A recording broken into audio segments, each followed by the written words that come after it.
Hello, everybody. Hello, hello, hello. And thank you for joining.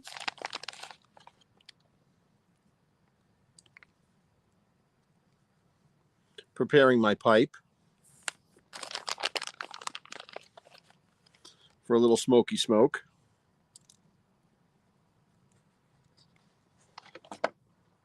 I hope everyone's having a great evening. We have the fire going. It's a little warm. It's getting warmer. You know what? I can tell that it's getting warmer. It's been cool lately, but I can tell it's getting warmer. The nights have been a lot cooler than this. So I think summer is about to arrive here. And that all that fire stuff didn't help out of Canada. All right, let me just say hello to everyone as they come in.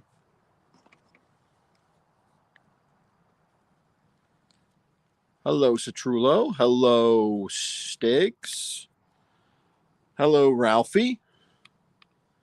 I see Payne was here. I don't know if he's still here. Where the hell is my... Oh, there it is.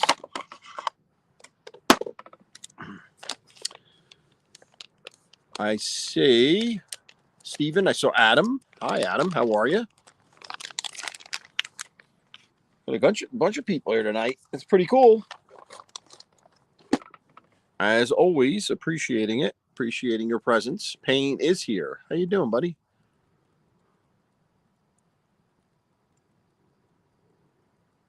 No, it's not day fire, Payne. It's the air. Like there's usually like this cool breeze that's not here tonight.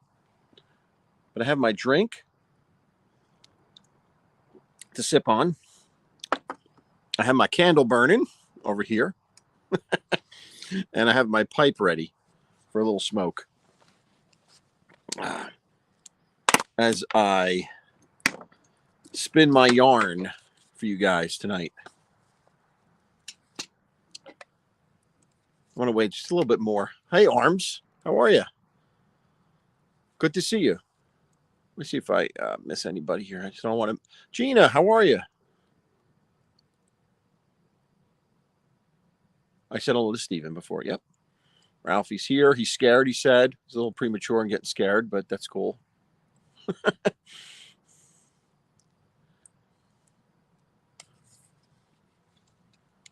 Where's my... I don't want to light it with that. I want to light it with the torch. The torch is always the best way.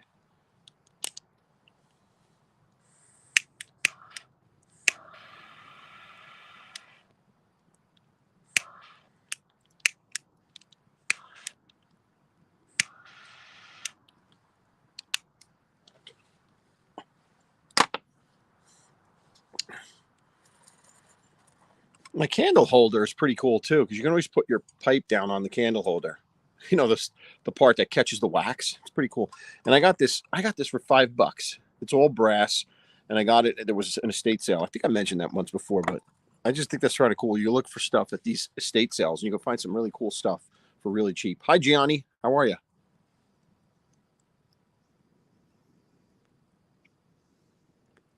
I didn't like that enough. What the heck is going on here?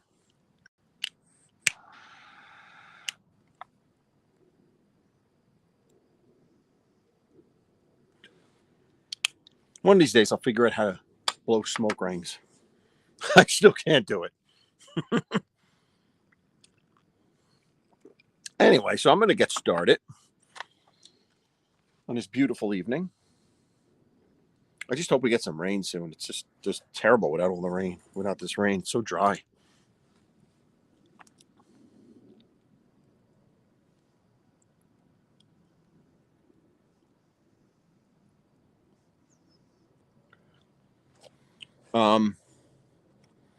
So the title of today's story, and it's actually it's not really a story, it's more about individual stories that came out over the years around the assassination of Abraham Lincoln, which we all know took place on April 14th, 1865, right after the Civil War.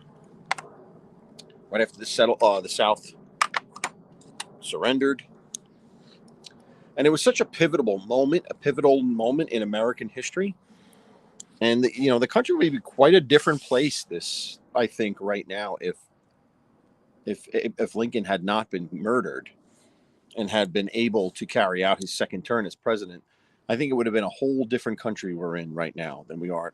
So it's really an act. It's such an evil act. It had so many evil repercussions over the years. And a lot of people think that evil acts like that have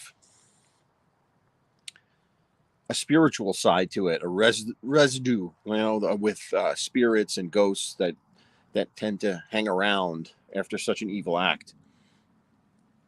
And this is no exception.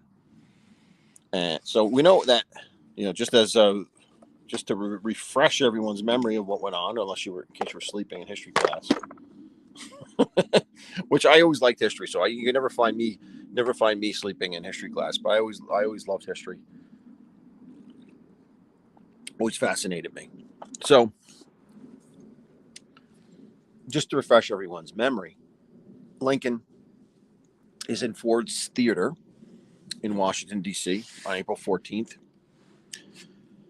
1865.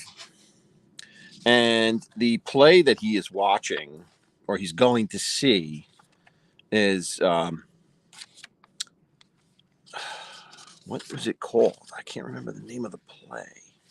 But it was a famous comedy, Our American Cousin. That's what it's called, Our American Cousin. At the time, it was a very popular comedy. And that night, Lincoln goes there with his wife. And several people were supposed to go with him that pulled out at the last minute. One of them was General Grant, as you know, Ulysses S. Grant. And one of them was Stanton, who was the Secretary of War. And one of them was his son, too. His son Todd was supposed to go, and he didn't show up either. So an individual by the name of Major Rathbone, and his girlfriend at the time, or fiance, joined Lincoln. So you have the four of them in that box watching it. And what happens is, so you have this evil person by the name of John Wilkes Booth, who decides he's going to assassinate the president. And the interesting part about that is that the original plan was not an assassination. The original plan was a kidnapping that fell through. And as a result, they went to this other plan because the theory was to kidnap Lincoln, and they could sue for a settlement for the Confederacy, where the United States recognized the Confederacy as a separate country in return for Lincoln's life. So, and that was the whole idea behind it. And, it fell through for several reasons, but then the conspirators decided to change to assassination. And it wasn't just Lincoln that was supposed to be assassinated. It was Stanton that was supposed to be assassinated. It was Johnson who was supposed to be assassinated. All these different things were supposed to happen at the same time. It was supposed to decapitate the government. But as you see, it failed, except for Lincoln, unfortunately. So Wilkes, and Wilkes was an actor, as you know, and a famous actor at the time. And he had actually acted in this play. He acted in the American Cousin play. And so he knew the exact part of the play when the audience would laugh. And he planned his attack for the time when people laughed, because that's when he figured the gunshot would have been covered up. He had a small caliber gun. He figured he could do that and escape. Well, as you know, what happens is he shoots the gun, and then he jumps from the stage and breaks his leg, and eventually, he escapes, and eventually is caught in a barn, several miles away. And actually, I think it's in Maryland that he's caught, and he's actually shot and killed in the barn by troops. So. But before he does that, he goes to a doctor by the name of Mudd, who tries to repair his leg. And that's where the expression, your name is Mudd. I don't know if you ever remember that expression. Hi, Just Chilling. Good to see you. Thanks for joining. So anyway, so the story. So as a result of this horrible tragedy, there have been several ghost accounts that are associated with it over the years, over the 100 years that ago, more than 150 years ago that this took place. And the first is around John Wilkes Booth and Ford's Theater itself. So Ford's Theater, after the assassination, was closed, but then it tried to reopen. It tried to reopen. And the interesting part about that is on the day that it was supposed to be opened, Stanton, the Secretary of War, sent troops in front of the building to stop it from opening and refused to allow it to go on, saying that such a horrible thing happened that it should not be allowed to continue. They should not be allowed to have jovial plays at this place. And he was successful.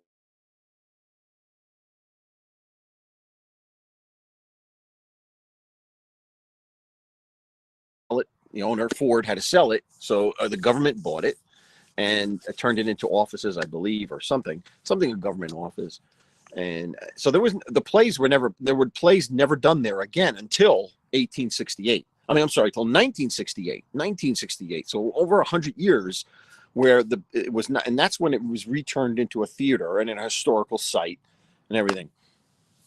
And here is the spooky part about that, is that plays go on there quite often, but our American Cousin has never been performed again. It never will be performed again there. But the interesting thing that has been found out or said is that actors, while they're performing on stage, if they are standing in the path that Booth took once he left from the stage, left from the balcony to the stage, if they're standing in that ethereal path, they will flub their lines, trip, screw up. And this has happened over and over and over again. And nobody explained why this happens, other than it is some type of spiritual or ghost trail there that disrupts the play. If you are in that line of Booth's escape, which I thought is really, really creepy. And so that's the first ghost tale that comes out of that. It's just the simple, and in addition to that, in Ford's Theater, there's often a lot of accounts of hearing laughter, like in that play at the points where there was supposed to be laughter, they hear that laughter over and over again. They also, hear other sounds and weird things happen in that theater all the time. And like I said, it's a historical site, and people can go in there and take tours. And that's a big site for the assassination. They do historical tours on that stuff. So that several accounts of that have happened over the years, and still to this day that stuff happens there. So that Ford's Theater is kind of has always been considered to be haunted ever since then because of that. The other part is that going back to Booth, he escapes into Mud's house. Mud tries to heal his leg or attend to his leg, and as he's doing that, there's a lot of blood that came out of the leg that was on his porch. He was basically laying on the porch, and a lot of the blood that came. No, actually, I'm sorry. It's not Mud's house. It was the place where he was eventually killed. The place where he was eventually shot and killed by the troops. They drag him out. They shoot him and they drag him out, and they drag him up to the stairs of the entrance to the house, the farmhouse, and the farm. And there's the barn and the farmhouse. They drag his body up there, and he's bleeding from the shots from the troopers. And they've said that every time it rains, a stain would come up that was exactly where the blood of John Wilkes Booth was. And as a result of that, the owner of this farmhouse, who basically was just a victim because he just owned the house, owned the farm, and Booth was hiding there, he tried like heck to get rid of that stain, but it would always come back, scrubbing it, painting it, doing everything, and it would always come back, to the point that it was driving him crazy, and to the actual point where he actually demolished the front steps completely and destroyed them, because he couldn't take the fact that this stain would constantly pop up and remind him of the blood of John Wilkes Booth. So to me, that is really bizarre. And that place, I don't think that farmhouse is standing anymore. But so that was something that was like a ghostly tale that happened in the 1800s, right after the whole thing happened. So that's the Wilkes Booth type of ghost stuff that related to him. And as you know, the other part of this, the next part of this, really has to do with the conspiracy around killing Lincoln, and how there were several people involved. Booth wasn't just a lone actor; he was part of a conspiracy. And at the time when the assassination took place, the government was out for blood. They had to prove that you couldn't kill somebody and get away with it. You couldn't kill a president and go to get away with it, especially Abraham Lincoln, who was basically the savior of the Union at that point. So, they rounded up all the conspirators that they could find and tried them very quickly and executed them. And one of the people that they arrested and actually eventually tried was a woman by the name of Mary Surratt. And Mary Surratt was actually the first woman ever executed in America, by the federal government. And that was because of this.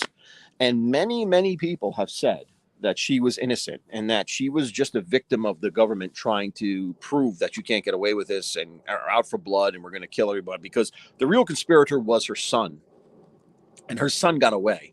And Mary Surratt actually owned the boarding house where Booth and his conspirators would come and plot. So, and that house is still standing. And there's a lot of ghost activity in that house around around her too, being the innocent person that was wrongly accused, wrongly executed. There's bound to be an unhappy spirit there, or something, something that's very uncomfortable and lingering because of the injustice that was done. And there's a movie out there, if you're really interested in it. It's a really good movie. It's about about Mary Surratt's trial and how it was basically rigged, how the government basically paid one guy to testify and basically perjure himself and lie. She wasn't allowed to do a lot of things. She wasn't allowed to see the her daughter. She wasn't allowed to. She had to be behind blinders, so she couldn't get this. She couldn't see. Excuse me. She couldn't see. She couldn't see the tribunal. The court, and that's another thing. She was an American citizen, and she was not given a trial like any of us would have. She was given a military trial, on the fact that they considered her an assassin and an enemy combatant. So she wasn't granted the rights under the Constitution that we all have if we're ever accused of murder. So a lot of people say, and that if you watch that movie, I think it's called The Conspirator, or something like that, The Conspirator, I think it is. But if you look it up, you can find it. It's a really good movie that explains how it all went down. But so we have this unhappy or unjust soul, someone that was brought to their death unjustly. So there's bound to be activity. So there's several things going on with Mary Surratt over the years. One is she, in addition to her boarding house, she had a tavern. So she was well-to-do, and she was, and interestingly enough, she was a Catholic. She was in Maryland, and that's not uncommon. There were a lot of Catholics in Maryland at the time, but she was a devout Catholic, and so was her son and daughter, and and one of the things she said, and one of her defense was that as a Catholic, she would never kill anyone. She was a devout Catholic. This was a sin. She wouldn't kill anyone. If she knew anything about this, she knew nothing about it. Now, I don't know if she knew nothing about it at all, but I don't believe she was ever a conspirator. I don't think she was ever part of it where she helped it happen. So anyway, she has a tavern and she has a boarding house. Now, in the tavern, to this day, there are always ghostly activities in the tavern. One of which is there's a painting of Mary Surratt in that tavern. And people swear that the expression on the painting's face changes every time they look at it. Every now and then it will change to a different expression. And I'll tell you, if I saw that happening, that would creep me the hell out. I would not stay around there. If I went and saw that the picture, the expression on the woman's face changing all the time, that would not be cool. And so that that happens in the tavern area. There's all now in the boarding house, which is still around today. People say they hear the voices, as if the voices of the conspirators going back and forth, mumbling all the time, as if they are reliving over and over for eternity the conspiracy that they had done to kill Lincoln. In addition, there things or have said to fly around in that boarding house. So a lot of supernatural activity happening in there.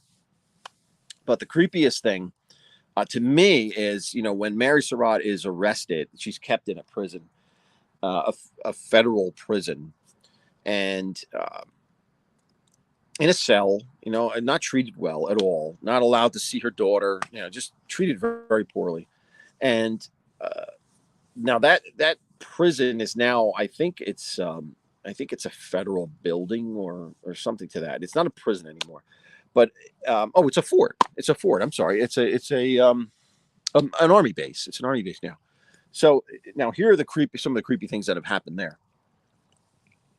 One is that people have seen her in the windows of the administrative building on there, just staring out of the window. They've seen a silhouette of a woman just staring out in a 19th century, garb with the hair tied back, with the dress, the upper part of the dress. Now, and this is really creepy because supposedly this happened not too long ago when there was a snowstorm in Maryland, or in DC. I guess this is DC where the fort is. It was a foot of snow. So this happened maybe, I don't know, 10 years ago or something like that. And supposedly the path that Mary Surratt walked to the gallows, because the gallows were there, that's where she was executed, right there. The path melts. Nothing else was plowed. Nothing else was shoveled. But the path to where the gallows were from the administrative building was completely melted on its own, without anything. Nothing else melted. That was completely clear. That would scare the crap out of me if there was a melted thing that nobody plowed. That would be really, really scary. But that's what people swear. Military people swear that that's what happened, because no one would own up to have shoveled it.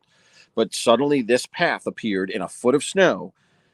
There, and that's the other thing. In a foot of snow, that path, where did that snow go? It had to melt, because there were no piles on each side of the path. It was a perfect path that was melted from the administrative building to the gallows. So really, really creepy stuff around Mary Surratt. So that's the tale with Mary Surratt. And the last part of this is really around Abraham Lincoln himself. And for years, people have said that his ghost has haunted the White House. Now, this goes back many years.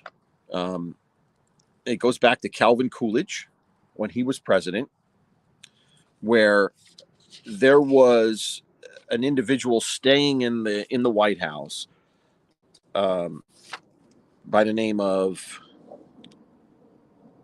it was Calvin Coolidge. I'm sorry, it was Calvin Coolidge's wife, Grace, Grace Coolidge, who swears that she saw Lincoln's ghost standing at the window of what they call the Lincoln Room, which it's a bedroom now, but at the time it was a place where it was a study where Lincoln would go. And he's staring out the window with his hands behind his back, just staring out the window over the Potomac, contemplating who knows what, contemplating the woes of the Civil War. Who knows? That's the president's wife, the first lady, that swears that she saw that. Then during the Roosevelt years, there was a woman by the name of Gwen Wilhelmina, she's a princess of the Netherlands at the time. She was staying there. Now, she swears that she was staying in that room. She heard a knock on the door in the middle of the night, thought it was strange, gets up, goes over to the door, opens the door, looks out, and sees Abraham Lincoln standing in the hallway, top hat and all, standing there. Turns to her and she faints. I probably would faint too, but faints right in there. And when she wakes up, he's gone. Nothing there. And the final one that I want to talk about, and there's a lot of these, but these are like the main ones, the main most interesting ones.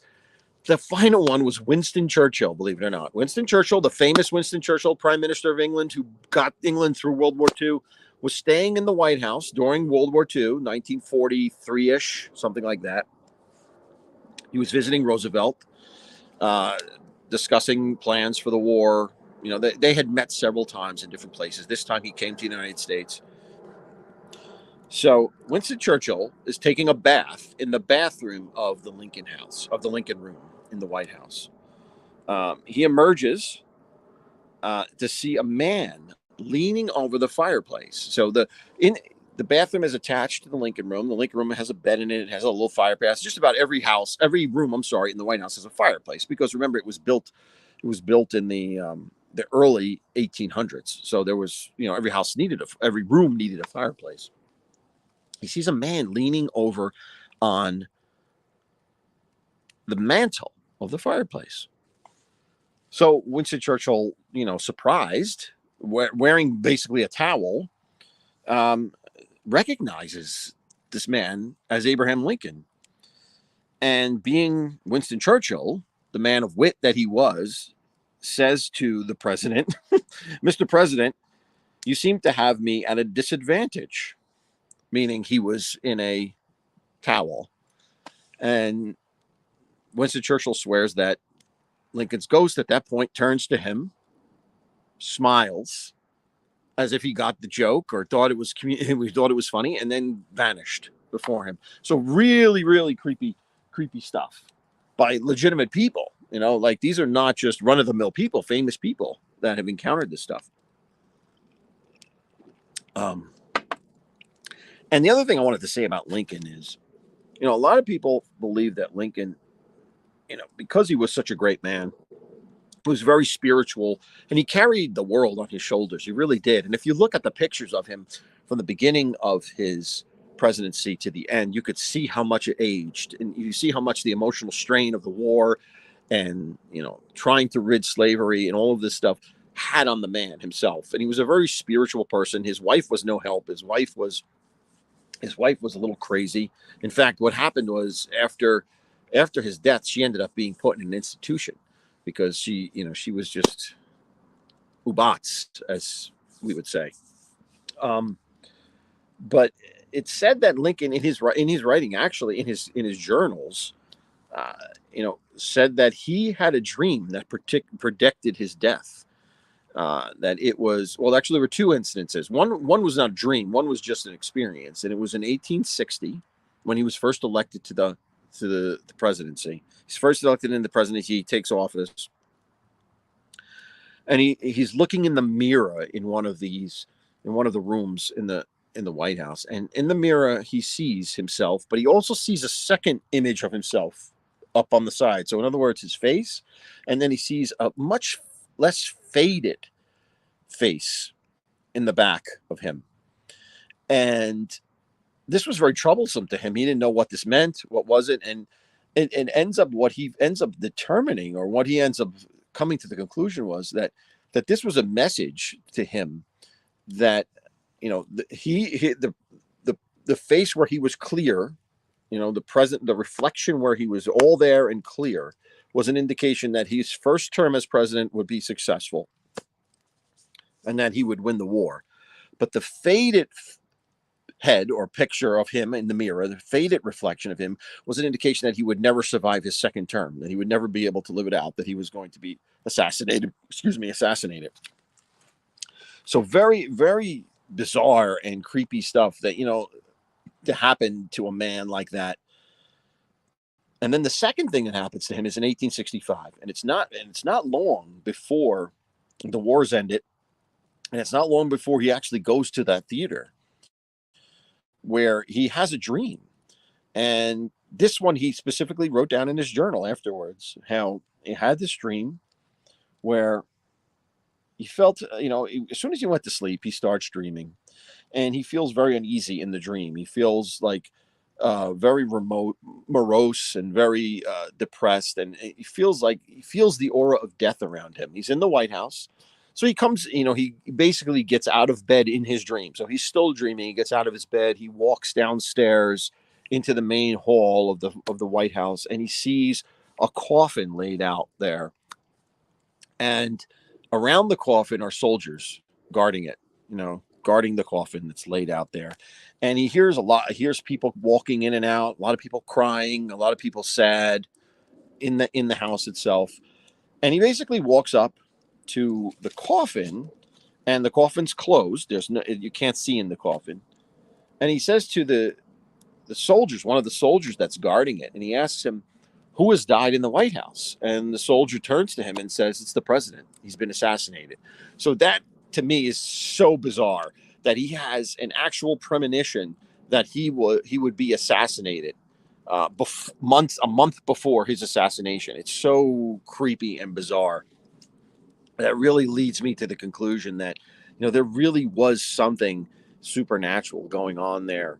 Lincoln really had a connection, and he's one of my favorite presidents, and I don't see how anyone could ever have a problem with him. And I know a lot of people have had problems with him over the years from a political standpoint, but to me, he was really a genuine person that really loved people, loved this country, tried his best to save it. He was a genuine, a genuine good person, a good soul. And it's so tragic what happened to him, that it had to um, send shockwaves through the universe, so to speak. If you believe in that stuff, it makes sense. Someone who's so good, who ends such a tragic way, um, to send shockwaves. It's so unjust. It's something that's so wrong that it would have that effect, well beyond his life. In all these other incidences that happen around it. So it's always fascinated me, the whole Civil War, and the death of Lincoln, etc. That I really enjoyed looking into it and finding these things out. It's just real, and I'd love to go there to these sites. I've never been to Ford's Theater. I'd love to go see that, or these other sites as well. But as a history buff, I love that stuff. But basically, that's the stories. Those are the stories. The three: the ghost of John Wilkes Booth, who still haunts Ford's Theater; the ghost of Mary Surratt, who's basically haunting at different times. She's Fort McNair in D.C., as well as her boarding house and her tavern, and the ghost of Lincoln himself, who many famous people have seen in the White House. So really, really creepy stuff.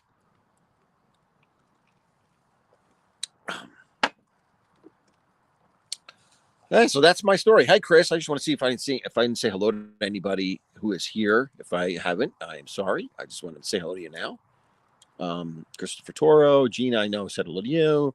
Satrulo, Ralph is still here. Tommy's here. I saw Todd Father was here. Very cool. Very, very cool, guys. So I don't know if anybody has any questions. What about that stuff, or what you thought of that? That stuff is really interesting to me. It always keeps me reading. I mean, that's where I get it all from, reading.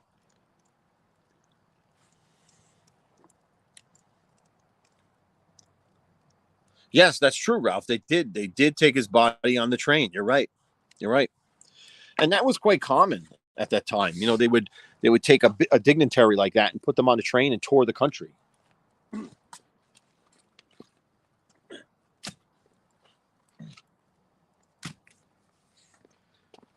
Which sounds very bizarre to us, right? That sounds very bizarre.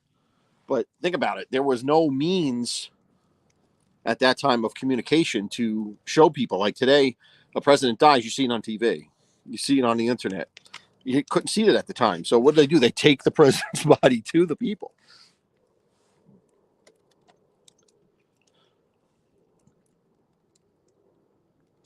Lincoln was a big figure. And really, Chris? I didn't know that. I know George Washington was. I don't know about. I didn't know Lincoln was. So Lincoln was a Freemason. I didn't know that.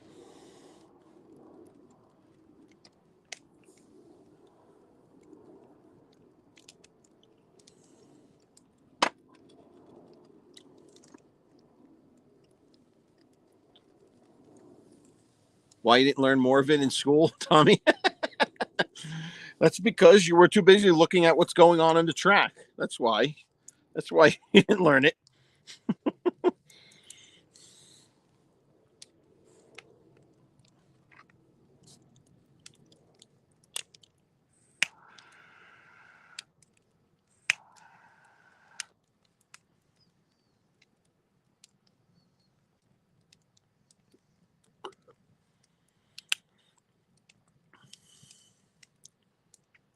I didn't pay attention to school, Johnny.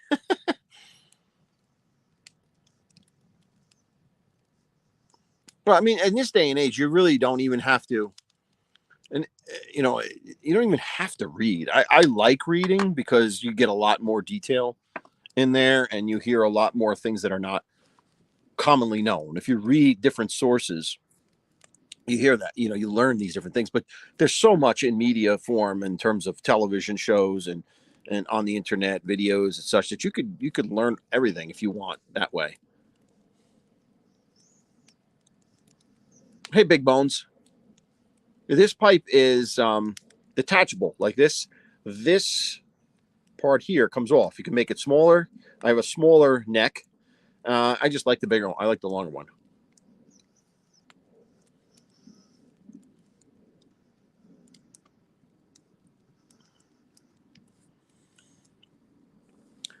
Thank you, Gina. Appreciate it.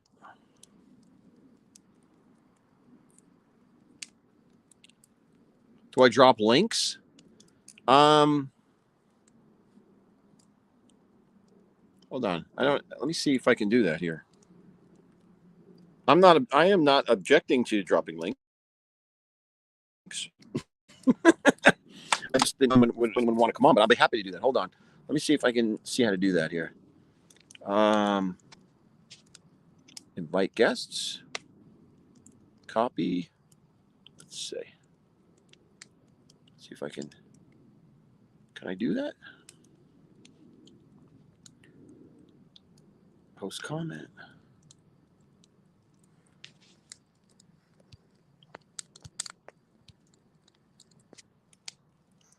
I can't really. I'll say I can't figure out how to do this. Paste. There we go. All right. There's the link.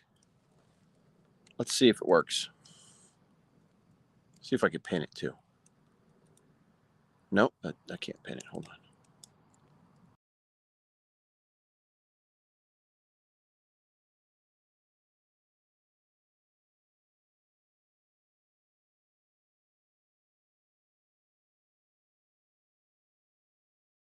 And I knocked myself out for a second there. All right, let me see. All right, that link is in if anyone wants to come on. I think the ghost of John Wilkes Booth is screwing with me here because he doesn't like me talking about him.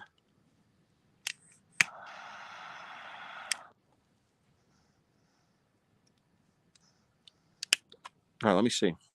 Let me see. All right, guest. There we go. Let's see. All right. Good evening. Hello, disgruntled one. Excellent. Excellent story, Ant.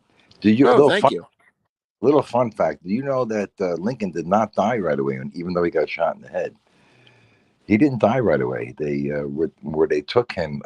I forgot where they took him, but he died in bed wherever they took him a little while later.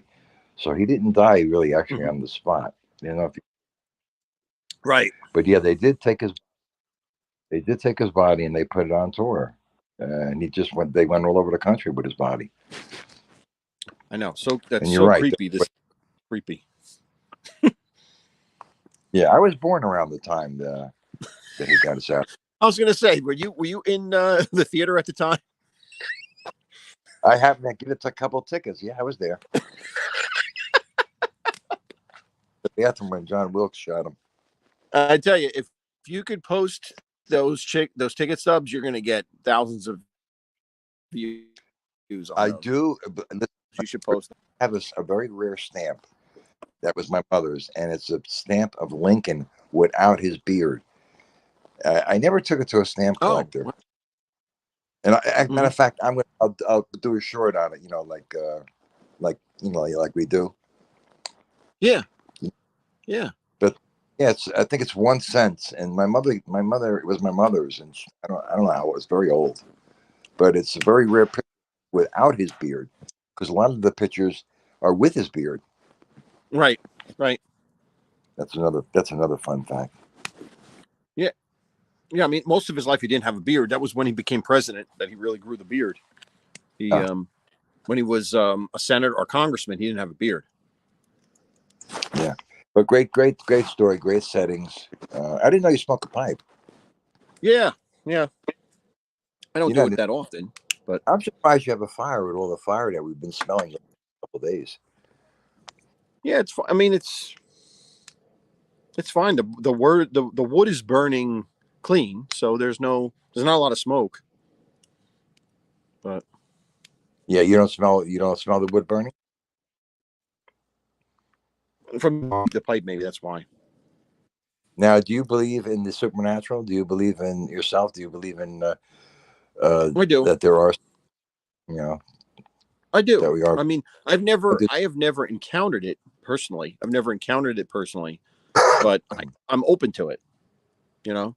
So am I. So am I. I believe that there's an afterlife. I believe that people do visit us in some way, shape, or form. Hmm. Uh, you know, Yeah. I mean, but I did. Actually, I'm lying. I did have an encounter once, and it was with what I think was my mother because after she died because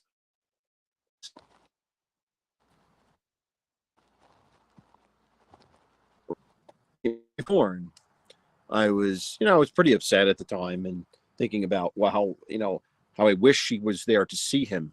That and I remember one night I was really thinking about it and I was really sad and everything and I put him down to sleep in his crib and I said goodnight to him. I kissed him and put him in this bed. He was a baby, and then I shut the light off and I went to bed. And then the next morning, I get up and the light is on in the room. The overhead light was on in the room, and the switch was in an on position. And I know for a fact that I shut it off. So to me, that was I think that was my mother giving me a signal it could be. that she heard me. That she was looking over him. Like watching over him. Because I'm telling you, and my wife did not get up. My wife was in bed the whole night. She didn't get up, and the next morning that light was on. So just weird stuff. Weird stuff. Yeah. It's very weird because we don't remember being born. None of us ever remember us being born.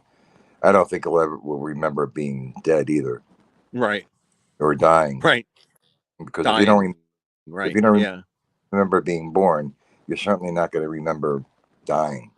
Or when you know what I'm saying. Right. You start thinking this Mm-hmm. way as you get older. You start thinking a little weird. It's really strange. Like, Yeah. No. is there really life after death? And if there Mm-hmm. is no heaven, there is no heaven, then what is there? Or is death Right. just that's end of everything? Right. You know, you start thinking of those. I mean, I know it sounds weird to the people in the chat, but you start thinking like very strange things. Mm-hmm. Not often, but they do come into your mind. Oh yeah. I'm hoping there's a heaven. I'm hoping that there is. I tell you what, and I think about it all the time. Not all the time. I shouldn't say that, but when I do think about it, I believe there is, and the reason I believe there is because there's an emotional connection, right? Human beings have this emotional connection. To me that's evidence that there is a God, that there is that there is something else. There's something more than just this. Right. Uh, the fact that we love, we have these emotions. Animals don't have emotions. I mean, dogs have some emotions, but most animals don't have emotions. So it's like human beings. And to me, that I always thought of that as that's just me. And I think of that as why there must be a heaven. There must be something after this. This can't be it. This can't be the only thing there is. And if it is, so be it. But I'm not really concerned about it. And it's not something that's ever really concerned me. but I just think there Oh no, is. it doesn't concern me. But you know, Yeah. you look at everything and say, okay, everything. This had to start from somewhere. Right. It had to start from somewhere, and who started it? And we're taught by the Catholic religion that God is the one that started it. You know, Mm-hmm. so Right. you know. But yeah, no, I believe in. I do believe in heaven. You know, hopefully, I'd love to see the people that are no longer with me or with us. You know, It's just. breaking up, buddy. Mm-hmm. You broke up. Oh, I'm breaking up. I think yeah. That's probably my Wi-Fi that's breaking up. Because I'm outside. But Who's in the chat? Oh, can you hear me now? Gianni. Yeah, I can hear you. Citrulo's Yeah, a there. bunch of guys, a bunch of people in the chat. Citrullo is here, Adam's here, a bunch of folks just Gina, chilling, yeah, a lot hanging of out. people. Yeah. Yeah, Big Bones. Wow. Yep. Anyway, I just Tommy was want here. to. What's that, No, I man? appreciate it. I really do. I appreciate it. I'm glad you like it. I just, Good setting. I really enjoy your setting. It's not yeah. no special effects, and yet it's a great setting with the fireplace. I like the way Mm-hmm. you have it set up with you in the distance and then the close up. The wide shot in the close up. I like that with the fire burning and the pipe to it, the ambiance, and the Yeah. candles. You pick those candlesticks Yep. up for those, and you pick those candlesticks up for $5. This one, you're talking about? Like this Yeah, you from, start. I got this from an estate sale. $5. $5. Yeah, they're great. $5 at an estate sale. Yeah. You got a good deal. Yep. All right, I'm gonna sign off. Yeah, Excellent show. Tommy talks about that all the time. Go to yard sales, garage sales. You get a lot of good stuff there. I go to them all the time, man. Oh, you're right. You I talk go about to. it too. You're right. Yeah, you talk about it too. I That's where haven't you get the gone. good stuff. You can't find this in a store. I couldn't find. I looked specifically for this type of candle holder, brass. I couldn't find it anywhere. Looked online. Looked on. I couldn't find it anywhere in stores. But I just happened to be at an estate sale across. It was right next door over here, and it was actually, look at this. This is awesome. I was looking for this thing. How much you want for it? $5. All right, cool, cool. I would have gave him two. Mhm. I love haggling at garage sales. But yeah, you do find, what's that expression? One man's junk, and one man's junk is another man's treasure. Treasure, yeah. Yeah, Yep. so true. Yep. Tommy goes to Goodwill. I've gone to Goodwill too. I've gone to thrift stores, Goodwill, but my favorite though is garage sales. That's Mm-hmm. my, you know, Yeah. and you, like you said, you find some great stuff at garage sales. Then they have, like, once a year they have a town-wise garage sale here, so everybody does their stuff. You can Yeah, spend the whole day. You know, the whole day doing that. we had one last year in Belleville. Not Belleville, Newark. Oh yeah. Yeah, Newark had a big one. It was on the area of the Forest Hill section. I Okay. think it was about 7 or 8 streets, and I went with a friend of mine. I got some good stuff. All right, buddy. You have a good evening. Excellent show. Looking forward to the next one, and I'll see you soon. Stay well.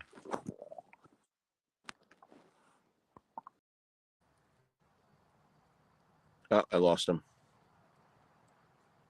Well, I think that's a signal. I think that's a signal that I need to close up shop here. Plus, we're down to about 9 people in the chat.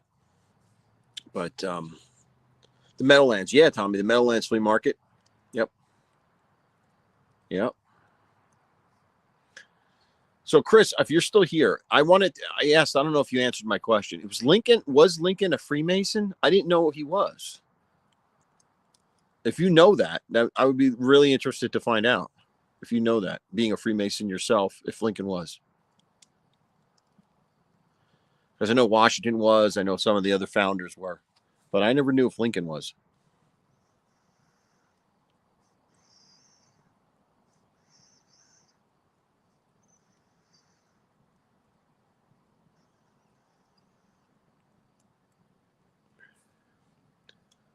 Flemington Flea Market.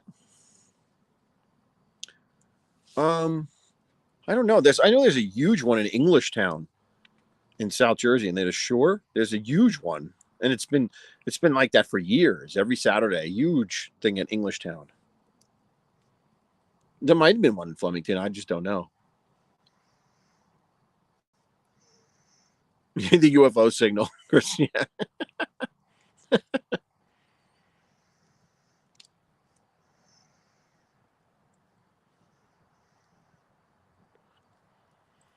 You bought a double electric stove top. 20 under $20. Whew. Can't beat that. Yeah, Gina, thank you for joining. I really appreciate it.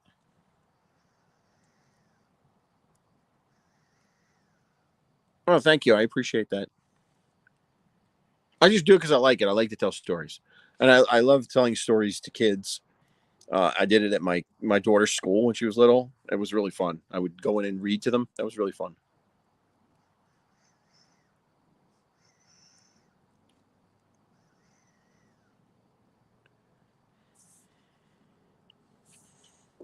Chris, are you still here? I want to answer to that. I want you to answer that question. Was Lincoln a Freemason? I need to know this.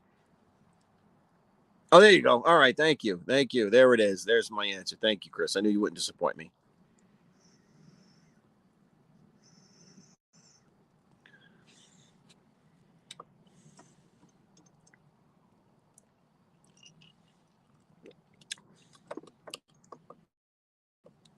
All right, guys. My drink is almost done. My pipe is almost smoked. And I'm going to let the fire die down a little bit. Especially with these dry conditions here. I got to make sure it's out before I go anywhere inside permanently. But then I'm going to call it a night. But this has been fun. I enjoyed telling you the stories. And I'll look for my next one. Again, this Thursday, I cannot do a wine tasting. It seems like everything seems to be happening on a Thursday lately. So this coming Thursday, I have to be at work and a dinner after work. So I cannot do a wine tasting on Thursday. I may be able to do it on Wednesday. I want to see. So I have a couple of rosés I'd like to do as we go into summer. Rosé is a very good accompaniment to the pool. So I want to do that. And there's rosés from all over the place. There's rosés from Italy, from France, from Spain, from South America, from California. I mean, there's rosés all over the place. And it's really an underexplored market. You know, a lot of people don't think about it. People kind of poo-poo rosés, but to me, they are really interesting wines, and I always like them in the summer. You know, they're a great wine to drink. Chill it a little bit, and it's perfect for summer months. So I'm gonna start doing that. So we'll learn a little bit more about rosés coming up. But this Thursday is not going to work, so hopefully I'm going to see if I can do it on Wednesday, because it's been a while since I did a tasting. The peach sangria was really good. You're hooked on it now, Ralph? Well, yeah. You know, you have to put ice in sangria. You have to. I'm sorry. You know, when I say no ice, I mean regular wine. Sangria definitely needs ice.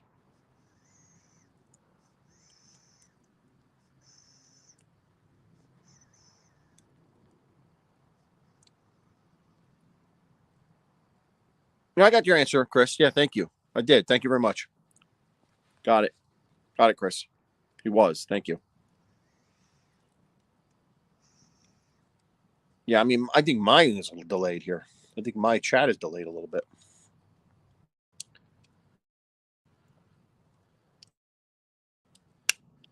Johnny, you and your paisano, man. Jeez.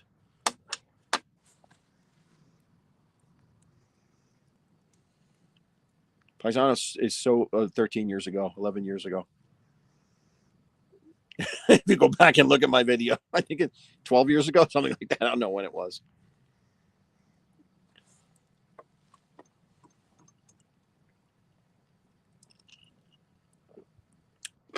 Stig's got you hooked, yeah. I haven't seen Nancy in a while. Has anyone seen Nancy? I don't know, Stiggs, if you've seen Nancy in the chat. I haven't seen her in a while. I hope she's all right. I haven't seen her in your show at all lately. Maybe I'm missing her, but I hope she's okay.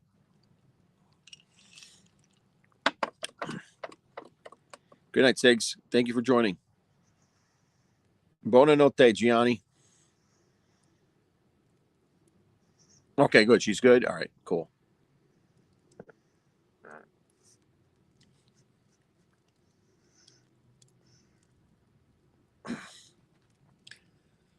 I do like a pipe better than a cigar because cigars, are really potent, whereas the pipe is mild. I'm not going to taste the pipe tomorrow morning when I wake up. When you smoke a cigar, you taste it the next morning when you wake up. But the pain in the ass is have to constantly, you have to constantly relight it. That's the pain about a pipe. Whereas the cigar, you're good. You light it once and you're good. But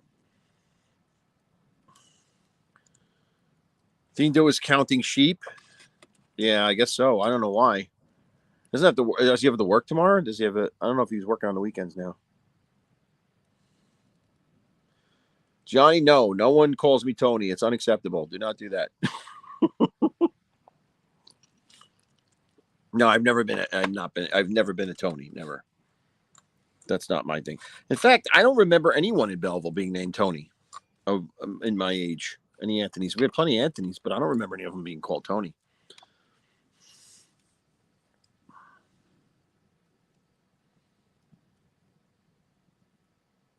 Oh, she's out of the country. Okay. All right, good. Vacation, I hope. That's good.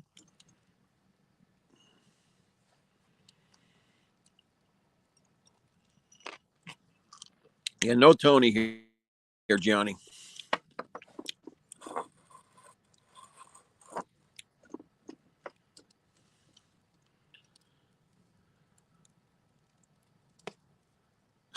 Yeah, Adam, you're right.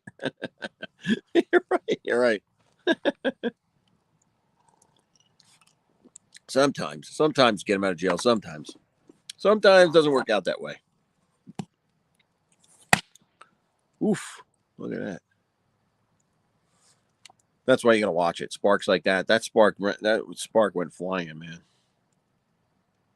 But this is all patio here, so I don't have to worry too much about the sparks causing anything. But still, I'm gonna hose this down. I have a hose right here. I will hose it down before I go inside. But anyway, thank you guys. It's been an hour. I want to thank you all for joining and liking. If you haven't liked it, please like it. That does help. I think it does. I don't know. That's what they say. But we're coming up on 1,200. Can you imagine 1,200 subs? That's pretty amazing. I never thought you'd have 1,200 subs, but we do, and it's been a fun ride. I just need watch hours now. Unfortunately, I don't get a chance to do that because I don't. The shorts. I love doing the shorts, but the shorts don't give me a lot of watch hours. But they don't give me any watch hours actually. It's just these type of broadcasts are what get you the watch hours. So anyway, thank you so much for joining. I hope you have a great night and a great weekend, and I will see you soon. Remember, build the guild. Bye-bye.